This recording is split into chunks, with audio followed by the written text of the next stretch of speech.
Magandang hapon po. Wala na raw mabiling bigas na mas mababa pa sa 50 pesos sa ilang palengke at umaaray tuloy ang mga mamimili sa mahal ng bigas. Bukod sa mga nagdaang bagyo at habagat at rice export ban ng India, nakikita rin daw na sanhi nito ang isyu pa rin umanong hoarding at manipulasyon ng presyo. Nakatutok si Ian Cruz. Mahal ang bigas ngayon. Mahal po talaga eh. Para sa ilang namamalengke sa Mega Q-Mart sa Quezon City, mabigat sa bulsa ang ilang tindang bigas. 52 pesos per kilo ang regular. Ang ibang uri, 53 to 58 pesos. At ang red rice, 75 pesos. Medyo nahirapan ako sa budget ngayon. Yung dating binibili kong 42, ngayon naging 52. Bumibili ako ng 10 kilo, ngayon 5 kilo na lang. Kahit nga mga nagtitinda, umaaray. Araw-araw yata tumataas. Yung bentahan. Ay, matumal po. Sa Litex Market din, hirap makabenta ang ilang tindahan. Tumumal kasi yung iba po hinahanap talaga mas mababang presyo pa. May ibang suki na pumapatol sa 53 pesos na bigas. Kahit may tindang 51 pesos per kilo, baka raw hindi ito makain ng mga bata.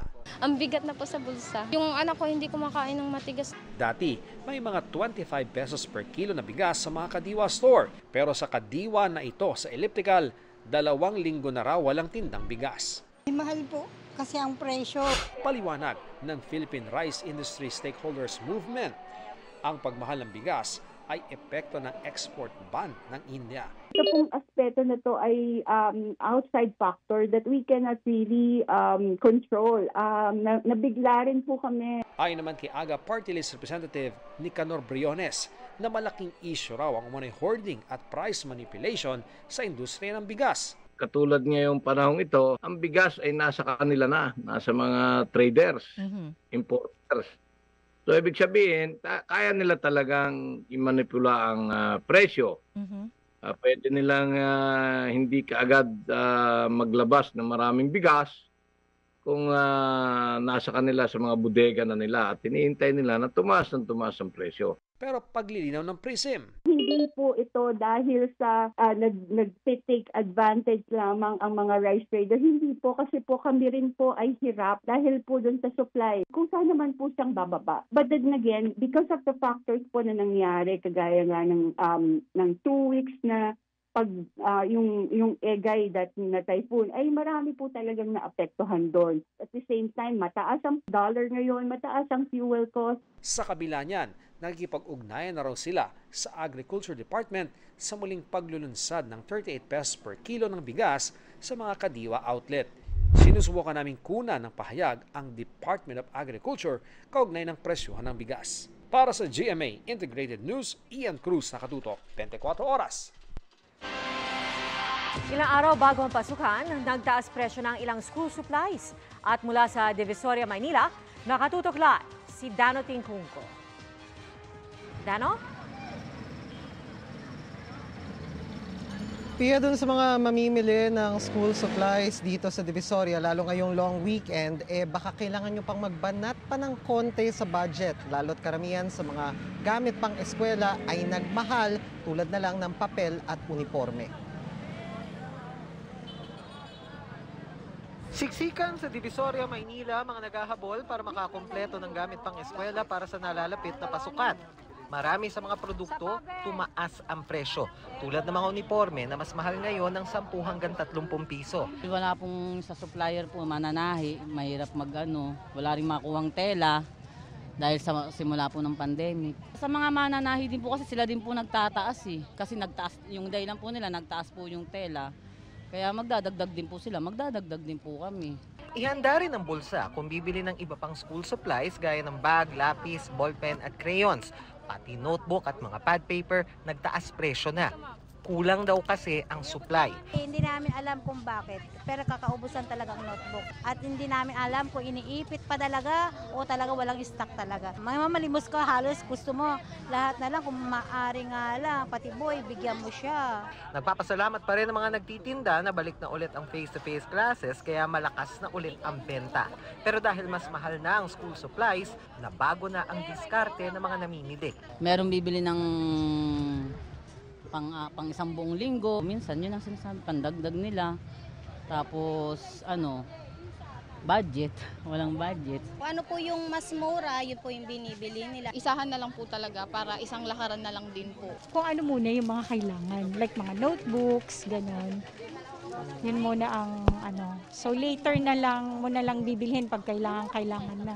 Ito na nga lang binili ko kaysa yung mga spring. Kasi ito lahat na ito maraming subject na to.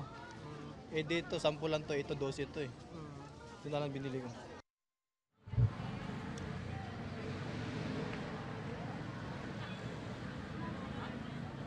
At Pia, sa kasalukuyan kung anong sitwasyon kaninang umaga, ganun pa rin hanggang sa mga oras na ito dito sa ating pwesto sa Divisoria sa bahaging Juan Luna kung saan nandito yung karamihan sa mga tindahan na nagbebenta ng school supply. So bukod sa pagbabanat ng budget, payo natin dun sa mga may planong pumunta ngayon hanggang mamayang gabi, magbaon na rin ng konti pang pasensya dahil maraming tao sa mga oras na ito. Yan muna ang latest mula rito sa Divisoria. Balik sa iyo, Pia. Maraming salamat, Danoting Kungko. At kayo magpapasokan na, problema pa rin ng ilang paaralan sa Bulacan ang mga nasirang gamit at mga pasilidad na lubog pa rin sa baha. Problemado rin ang ilang mag-aaral dahil ang mga gadget at uniforme nila nasira at binaha. Nakatutok si Jonathan Andal. Kulay lumot na ang baha na 3 linggo nang bumababad sa Doña Damiana de Leon Macam Memorial Elementary School sa Kalumpit, Bulacan. Pero nilusong pa rin ng mga guro, magulang at estudyante na nagbrigada eskwela. Kinuskus ang mga pader, sinabon ang mga mesa at silya, dinampot ang mga basang libro at gamit sa classroom, sa kahinakot ng kartilya at pinaanod din sa bangka. Ito yung mga nabahang libro. Hindi na raw ito mapapakinabangan kasi talagang basang-basa na tsaka mabaho pa. Tapos, yung mga nabasang module at iba pang materials, nandito naman. Tingnan nyo, talagang hindi na mapapakinabangan to kasi durug-durug na mismo yung mga module.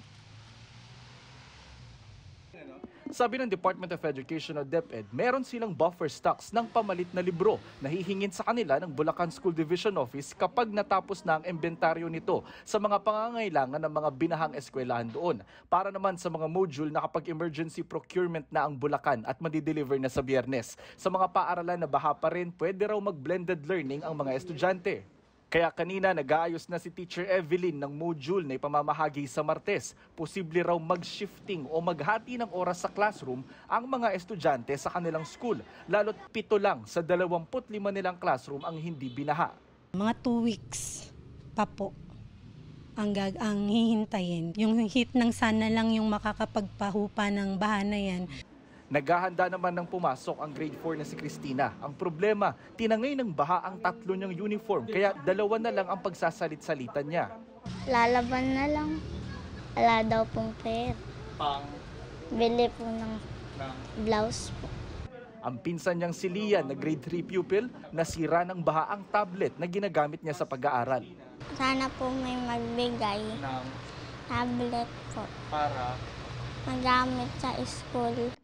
Para sa GMA Integrated News, Jonathan Andal, nakatutok, 24 oras. Mas dadalasan daw ng AFP ang kanilang resupply mission sa mga nakatira sa okupado nating Pag-asa Island. At good news daw ito sa mga taga-islang sumasabay lang sa minsanang paglalayag ng resupply mission. Nakatutok si Joseph Moro. Isa sa mga orihinal na mga residente ng Pag-asa Island sa Kalayaan, Palawan si Judith. Nagkatrabaho noon doon ang kanyang asawa at doon na sila nagdesisyon tumira. Kami dumadala pa ng aming sariling pagkain, ganun. Tapos dala kami ng bigas. Pero sa ulam po, wala ng problema kasi maraming isda doon. Ngayon po sa ganan na. Si Mang Leonardo, 2006 pa residente ng Kalayaan nung empleyado pa siya ng munisipyo. Ilan lang kami noon, siguro mga... Wala nga kami 20 nung una dyan Saka gubat pa yan. Noong Mayo pa siya, noong 1 taon, huling nakauwi sa Kalayaan. Uuwi sila ulit kasabay ng iba pang mga residente ng Pag-asa, kasabay ng resupply mission ng Western Command ng Armed Forces of the Philippines. Kadalasan sumasabay lamang yung mga residente ng Kalayaan, yung Pag-asa Island, sa mga resupply missions ng ating pamahalaan. Kaya pag nagkakaroon sila ng pagkakataon tulad nito, Dala na nila mula sa Palawan dito sa mainland yung mga pagkain at mga ilang kailangan pa nila sa isla. Pero ayon sa Western Command, dadalasan na raw yung mga resupply missions para sa mga residente ng Pag-asa. Ayon kay Ronilio, nasanay na silang mga taga-Pag-asa na makakita ng mga umaaligid na Chinese. Kahit anong busina nila, tuloy lang kami hanggang makarating kami doon sa kabilang Ayon sa mga residente, mas maganda na ang buhay sa Pag-asa. Hunyo noong 2020, nagtayo na ng bagong beaching ramp doon. Pero may mga pangunahing pangangailangan pa rin silang kulang tulad ng mga ospital. Wala pong pinapanak doon kasi yun lang ang iniiwasan yung pag walang doktor. Kasi pag buntis? Okay lang po doon, pero pag mga anak na pinapababa na po dito.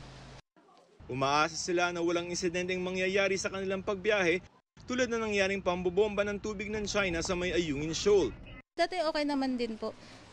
Hindi naman po sila pero ngayon po medyo po sila. Nag-aggressive po. Nag-aalala rin po kami. Kasi po medyo marami na rin po kasi na Para sa GMA Integrated News, Joseph Morong, nakatutok 24 oras. Magpapatupad daw ng cashless zone sa mga pasilidad ng Bureau of Corrections para masupuraw ang mga illegal na transaksyon sa mga piitan. Sa patuloy na mga investigasyon sa pagpuga ng inmate na si Michael Cataroha, ipinakita niya kung paano tumakas mula sa bilibid. Nakatutok si John Consulta. Gumapang papunta sa ilalim ng dump truck at doon kumapit ang person deprived of liberty na si Michael Cataroha para daw makatakas mula sa maximum security compound ng Bilibid. Ang truck ang gamit sa paghakot ng basura sa Bureau of Corrections. Mismong si Cataroha ang nagpakita nito sa reenactment na isinagawa ng Bucor sa kanyang pagtakas. We just want to make sure na ito yung paninindigan namin na pagtakas niya. Baka mamaya pagdating niya sa Senate, iba na naman version. Nag-backtrack si Bucor Director General Gregorio Catapang sa pinanggalingan ni Cataroha bago siya nawala. Itinuro rin sa kanya ng mga PDL ang higaan ni Cataroha. Nang tanongin niya sa pinakamayor ni Cataroha kung kailan ito nawala. Si Cataroha ba kailan nawala talaga? Sir, ano po talaga, mga 9 po or 8? Ganun po siya sir. Nawala? Opo sir, mga 9 or 8 ng July. O bakit na-report sa akin July 15 na? Sir, wala po kasing nun. Wala po kami pag-reportan. Pinilit po namin hanapin yung tao. Hanggang hindi na po namin mahanap, tsaka po kami nag-report. In-inspection din ni Katapang ang self-demolition ng mga mini-kubol sa loob ng mga prison building. May nabisto pa siyang ipinagbabawal na isang TV at ilang unit ng air cooler sa loob ng isang kubol. Binibigyan na lamang ng hanggang Lunes ang lahat ng mga PDLs na mag-self-demolish. Kung hindi, ay kasama sila sa mga madedemolish sa gagawing hakbang na ng Bucor sa susunod na linggo. Tuloy-tuloy lang kasi hindi naman natin one time mababaklas lahat yan. Napakalaki nito, 10 hectares ito. So it will take time but we are progressing.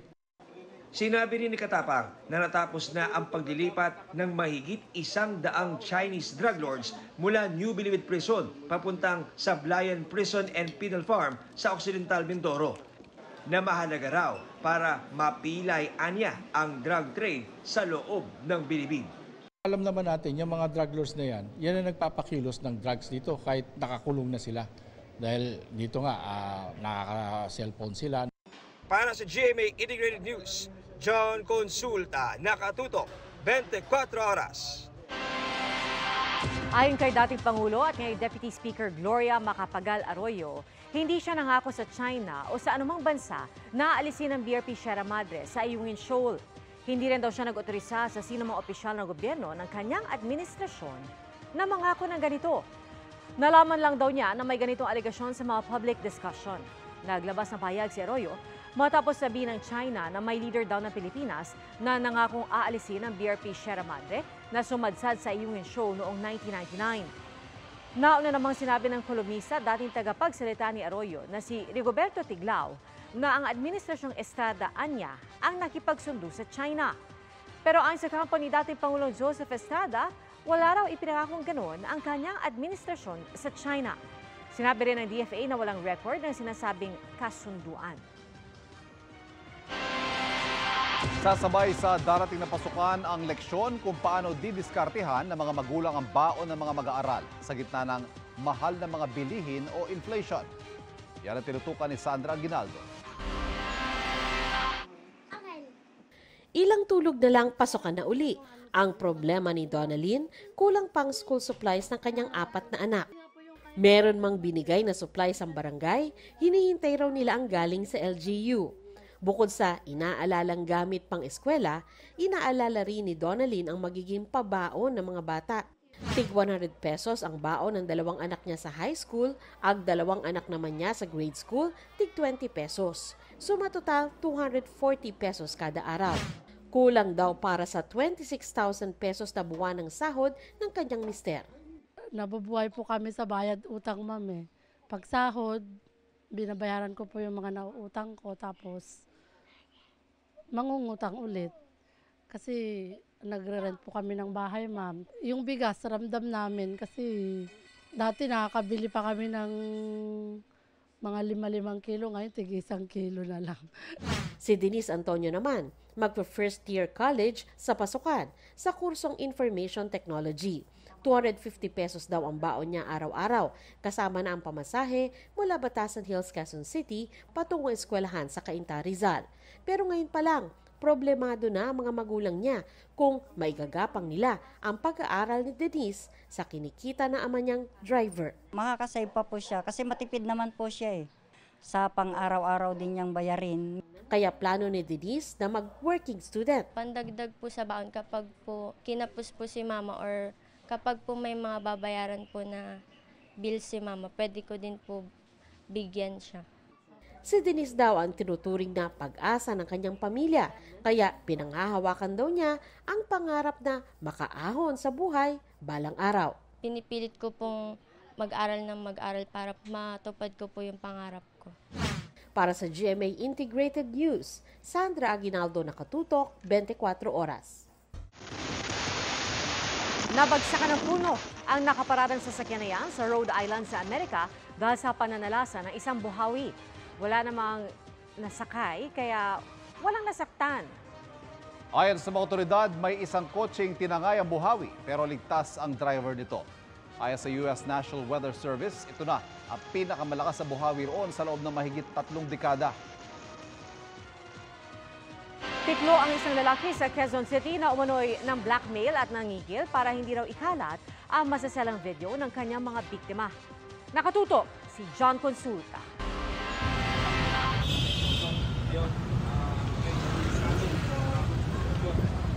Dinakip ng National Bureau of Investigation Anti-Organized and Transnational Crime Division ang suspect ni si Lester John Ponce sa Cubao, Quezon City.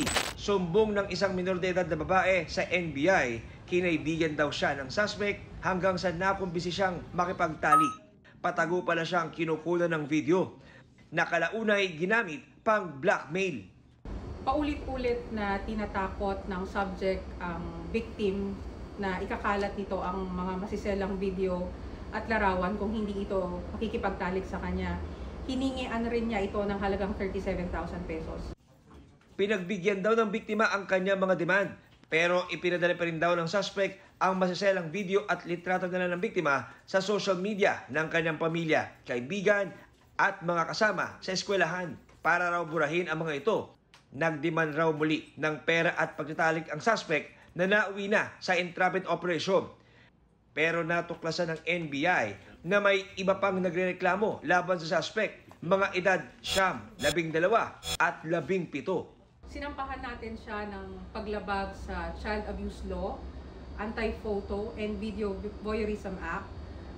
Kinasuhan din natin siya ng simple seduction, grave coercion at robbery extortion. E-examinin daw ng NBI ang cellphone ng inaresto para matrace ang iba pang nabiktima ng suspect. Para sa GMA Integrated News, John Consulta, Nakatutok, 24 Oras.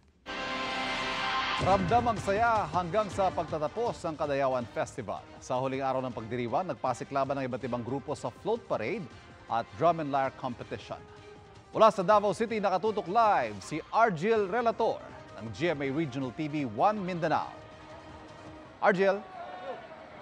Ivan, na puno ng makukulay na floats ang downtown Davao City sa ginanap na pamulak sa Karayawan o ang Flower Float Parade na siyang culmination ng pagdiriwang ng 38 Karayawan Festival. Pumarada sa pamulak sa Karayawan o Floral Float Parade ang makukulay na floats na gawa sa mga sariwang bulaklak, gulay at prutas ng Davao City. Bawat float ay sumasalamin sa 4 na icons ng Davao City na Agila, Waling-Waling, Durian at Mount Apo. Pasasalamat daw ito sa masaganang ani, pagkakaisa at bayanihan ng 11 ethno-linguistic groups na lungsod.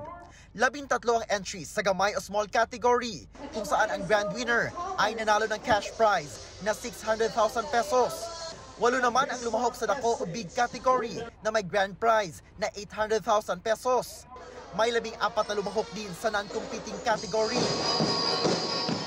Mas naging maingay at kinaaliwan din sa parada ang performance ng 17 grupong kalahok sa Hudyaka sa Karayawan o ang Drum and Lyre Corps competition ng contingents mula sa iba't ibang lugar sa Mindanao.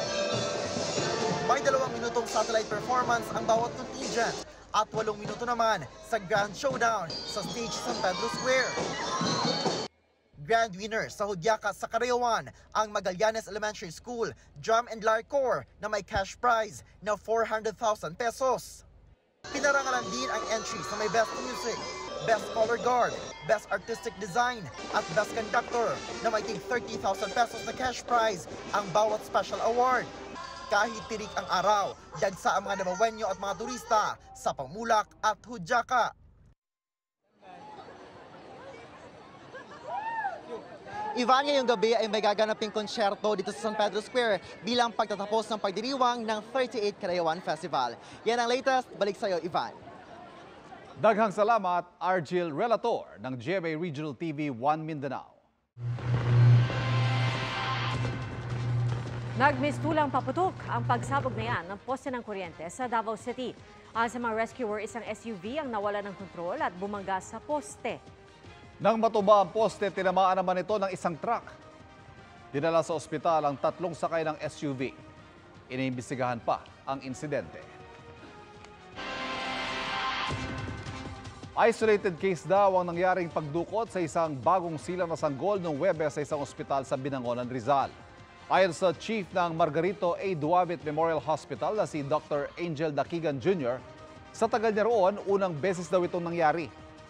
Hindi nila alam kung paano nagkaroon ng nurse uniform ang suspect na si Sharilyn Sebanico. Agad rin daw inasikaso ng ospital ang mga magulang ng baby at nakipag-ugnayan sa mga otoridad. Naibalik na ang sanggol at naaresto na rin ang suspect. Plano ng Japan, Amerika at Australia na magsagawa ng trilateral naval drill sa South China Sea sa Miyerkules. Base sa ulat ng Kyodo News Agency ng Japan, balak ng 3 bansa na ipadala sa Pilipinas ang kanilang aircraft carriers para sa drill na layon daw isulong ang freedom of navigation. Kasunod po yan ng nangyaring pambobomba ng tubig ng China Coast Guard sa mga sasakyang pandagat ng Pilipinas. Batay pa sa artikulo, sinabi raw ng sources ng Kyodo News na kinansela raw ng Pilipinas ang paglahok sa naturang drill dahil masyadong malalaki ang aircraft ng 3 bansa para lumapag sa mga Philippine warship. Posible raw na magtipon na lang sa Maynila ang commanders ng 4 na bansa para magpadala ng matapang na mensahe. Ay kay AFP spokesperson Colonel Medel Aguilar, wala pa raw siyang alam tungkol dito. Sinusubukan pa namin kuna na pahayag ang DFA. Bukod sa drill kasama ang Japan at Australia, magkakaroon din ang Amerika at Japan ng taunang military drills at trilateral summit kasama ang South Korea. Napagdesisyonan ito ni US President Joe Biden, Japanese Prime Minister Fumio Kishida at South Korean President Yoon Suk-yeol sa isang summit sa Maryland sa Amerika. Sa darating na pasukan, mga silid-aralang walang nakapaskil na poster at artwork ang sasalubong sa mga mag-aaral. Alinsunod po yan sa utos ng DepEd. Ano naman kaya pwedeng maging epekto nito sa mga mag-aaral? Nakatutok si Von Aquino. Todo paghahanda na sa pasukan ng Jose P. Rizal Elementary School sa Maynila. May pagpipintura na, pero sa mga silid, ibang klaseng paglilinis ang ginagawa. Ang mga artwork at decor na dati nang nakadisplay, pinagbabaklas na. Pati ang paalala kontra COVID-19 tinanggal. Kahit sa mga classroom ng kinder, tinatanggal na ang mga decor. Wala na ring mga nakasabit na tarpaulin at posters sa paligid ng classrooms at gusali. Mas magiging maaliwalas, mas magiging maluwag po ang silid-aralan. Nasa pagtuturo lang po ng mga guro yun, sa tamang pagtuturo ng guro para po ma-pick up po ng mga bata yung mga lessons everyday. Ituturo din naman namin iyon at naibibigay din namin yun sa mga bata kapag kami ay nagkakaroon ng talakayan. Kung maluwag siya, maiiwasan din yung mga lamok, ganyan. Kapag konti lang yung nakalagay sa amin, silid-aralan. Ginagawa ang mga ito alinsunod sa DepEd Order No. 21 Series of 2023. Nakasaad na kailangang tiyaking malinis at walang unnecessary artwork, decorations, tarpaulin at posters ang school grounds, classrooms at mga pader nito at mga school facilities. Para sa child clinical psychologist na si Dr. Ana Tuazon, mainam na mayroon pa ring mga display o posters sa loob ng classrooms na akma sa pinag-aaralan ng mga bata. Kung completely walang laman ang ating mga walls sa classroom, sobrang understimulated naman. And especially na public school setting, di ba? Parang it's very important that kids are stimulated. Iba rin anya dapat ang patakaran sa kindergarten, elementary at high school. Anya, base sa pag-aaral, kapag pinapaskil sa classroom ang mga artwork o achievement ng mga estudyante, nakakaengganyo raw ito sa kanila. Kailangan welcoming, lively, engaging, ang important related sa lesson. So kung nag-alphabet sila, di ba? Bagay na may alphabet sa ating classrooms. Pwede mo siya itimpla and pwede mo siyang i-change seasonally. Para sa GMA Integrated News, Von Aquino, nakatutok, 24 oras.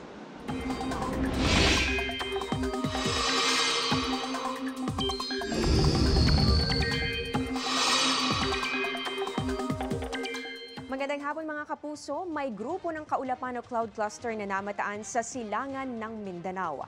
Ayon po sa Pag-asa, posible itong mabuo bilang low pressure area pero sa ngayon wala pa yung epekto sa anumang bahagi ng ating bansa pero patuloy nating imomonitor.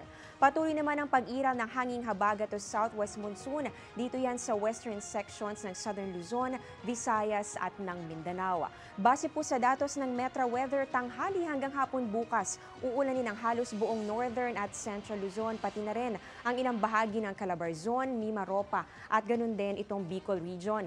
May mga malalakas na ulan lalong-lalo na dito sa Cordillera, Ilocos Region at maging sa Cagayan Valley. At habang umaga naman po bukas, meron po mga pag-ulan dito yan sa ilang bahagi ng Cebu at Southern Leyte. Ganun din sa ilang bahagi pa yan ng Caraga, Northern Mindanao at Soc-Sargena. Pero halos buong Visayas at Mindanao na po ang uulanin pagsapit yan ng hapon. May heavy to intense rain sa maraming lugar kaya maging handa po sa banta ng baha o kaya naman ay pagguho ng lupa. Sa Metro Manila naman, maalinsangan pa rin po pero hindi inaalis ang tsansa ng localized thunderstorms lalo na sa hapon. At base naman sa 3-day forecast ng Pag-asa, posible po na maging maulap ang kalangitan sa Martes at sa Miyerkules. So ibig sabihin yan, mataas ang tsansa ng ulan at dahil po ito sa inaasahang paglakas ng hanging habagat sa mga susunod na araw. At yan ang latest sa lagay ng panahon. Ako si Amor La Rosa. Ito ang GMA Integrated News Weather Center. Maasahan anuman ang panahon. Mga kapuso, National Aspin Day noong Biyernes. Pero sa kanilang fur parents, every day is Aspin Day. Oo naman, ang ilang aspin rumampa pa sa isang event sa Quezon City. At nakatutok si Jamie Santos.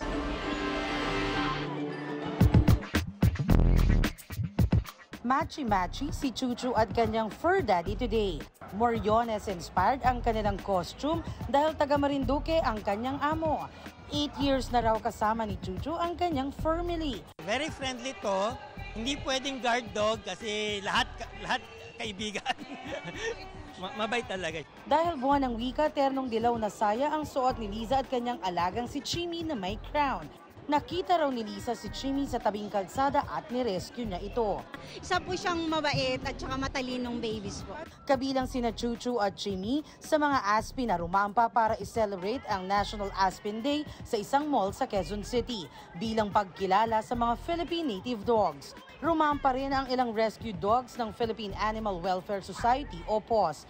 Mayroon ding Pogent, ang Ginoo at Binibining Aspin. Yan na rin ang gamitin natin, Asong Pinoy. Kasi there's so much in the name. Dahil pag tinawag mo, di ba, yung itlog askal, magsistick din yun sa consciousness ng tao na okay lang nasa kalye yung aso, which hindi. Walang aso na dapat nasa kalye. Pumarada rin ang mga aspin sa paligid ng mall. Bawat aso may damdamin din daw tulad ng mga tao. Damdaming nasasaktan, damdaming nagmamahal. Tulad daw ng tao, walang asong dapat nasasaktan at napapabayaan. Kaya isinusulong ng POS ang pag-adapt ng mga aso na kanilang na-rescue at nasa kanilang pangangalaga. Para sa GMA Integrated News, Jamie Santos, nakatutok 24 oras. Mabilis na chikahan tayo para updated sa showbiz happenings. Reuse, reduce, recycle. Yan ang itinuro sa Kapuso at Kasambuhay ng Kalikasan event ng GMA Network at Nestle Philippines sa pangunguna ni sparkle artist Clea Pineda. Tinalakay sa event ang kahalagahan ng pagre-recycle para mapangalagahan at hindi mapollute ang kapaligiran. Kapuso action drama prince Ruru Madrid patuloy na nagpapalakas at sumasailalim sa physical therapy matapos magkaroon ng injury sa kanang tuhod. Sa gitna yan ng isang fight scene para sa upcoming action series na Black Rider. Emosyonal ang cast ng Kapuso live-action series na Voltes 5 Legacy sa kanilang last taping day. Nagyakapan ang lead cast na sina Miguel Tan Felix, Isabel Ortega, Radson Flores, Matt Lozano at Rafael Andicho. Nagpasalamat naman si Direk Mark Reyes sa bumubuo ng serye sa kanilang anyay One Last Epic Ride. And that's my chika this weekend. Ako po si Nelson Canlas. Pia, Ivan?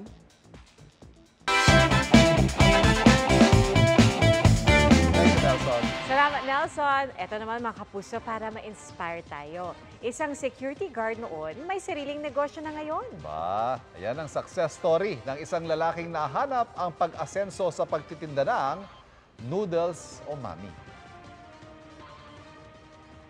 Ayan, siya po si Hanley Guzat na may-ari ng binabalik-balikang mamihan sa Bacnotan, La Union. Pero bago ang masarap na tagumpay, minsan na rin daw tumabang ang kanyang negosyo dahil sa COVID-19 pandemic. Pero dahil porsigido, muling nakabangon ng magluwag ang restrictions. At sa ngayon, meron na siyang sariling pwesto at nakaka-500 ang order na raw sila kada araw. Kwento ni Hanley, fresh ingredients ang pampasarap ng kanilang luto. Pero ang main ingredient sa kanyang tagumpay, pagmamahal. With love ang kanyang mami. All made with love. Hindi lang tubong lugaw, ha? Tubong mami. Ayan, maganda negosyo niya. Congratulations. Yan. Pag napadayo tayo sa La Union, alam na natin kung saan tayo kakain. At mga kapuso, yan po ang mga balita ngayong weekend para sa mas malaking misyon, para sa mas malawak na paglilingkod sa bayan. Ako po si PR Kanghel. Ako po si Ivan Mayrina mula sa GMA Integrated News, ang News Authority ng Pilipino. Nakatutok kami 24 oras.